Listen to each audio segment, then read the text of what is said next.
Tawa ko kay Admin Toniba, sabi niya, "Baka 'pag pinakita mo legs mo daming mag-unsub." Oh, kasi ako din, nakahiya naman para din-down natin sarili dahil lang sa super. Simple dami kong tawa. 'Di ba? Kasi parang ewan ko, parang yung yung dignidad mo na yung pinapakita mo. Dami ko din lahi, nanay ko Benguet, tatay ko Kapampangan, kaya ako naging kapangpangit.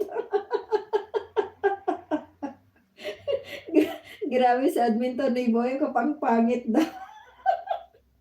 Sabi ni hubby ko, "Di daw bagay sa akin maging vlogger kasi mahiyain ako." Ako naman hanggang sa ano lang ako, sa tawa-tawa mga gano'n. Pero sa totoo lang iyakin din ako. So, meron yung isa noon na nag-LS ako, umiyak ako, talaga umiyak ako, yung talagang ini-stop ko yung LS ko. Kasi nga yung sabi, "I-stop mo na yung LS mo, ang dami niyang sinabi sa akin. I-stop mo ba yung LS mo o hindi?" Yung mga gano'n. Alam mo yung natakot ako, ni-stop ko yung LS ko, parang kasi noon that time hindi pa ano, hindi pa fini-filter ni lolo yung mga gano'n. Minsan Portuguese ako 'pag nagalit, nanay ko sasabihin niya, "Portuguese kang bata." Yun number one ako. Grabe, grabe talaga si Admin Toniba, oh. Nanay ko Benguet, tatay ko Kapampangan, kaya ako naging kapangpangit. Ay naku. Ako naman di ako mahiya, simple, pero asawa ko nagagalit, ayaw niya yung nakikita ang mukha ko sa mga videos. Ay naku! Ako naman yung asawa ko, ayaw niyang ipakita yung mukha ng mga anak ko kasi sabi niya ano daw, yun daw yung privacy namin. So nung nag-YouTube na ako, dun sa FB ko, prinivate ko madalas sa yung mga album-album prinivate ko na para hindi makita yung mukha ng mga anak ko. Lalo na yung nag-charity din ako. Meron yung ibang pictures, meron pa rin silang mukha doon, pero mostly tinanggal ko or prinivate ko sila. Sis AJ, hahaha, meron pa ako nakita yung mga underwear nilalagay sa ulo imbes na mag-comment ako, 'di na ako nagtuloy sa live niya.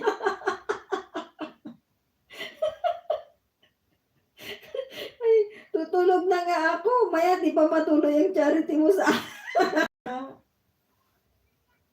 kailan kaya tayo yayaman, Admin Toniba? Ang problema kailan?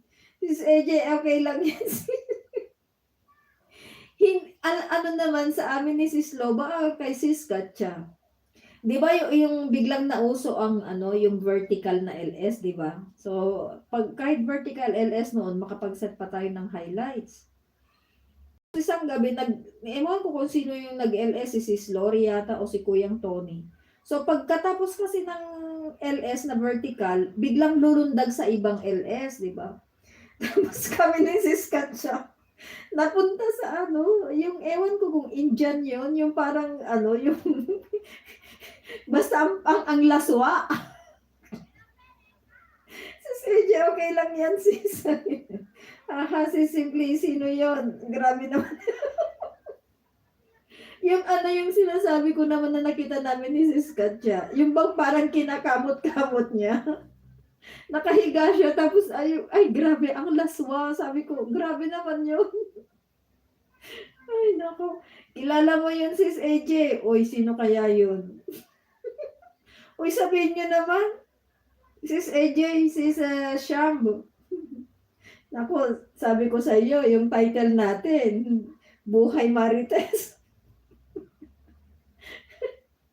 Yung title natin Sis AJ and ano, Sis AJ and, Sis Sham, Buhay Marites.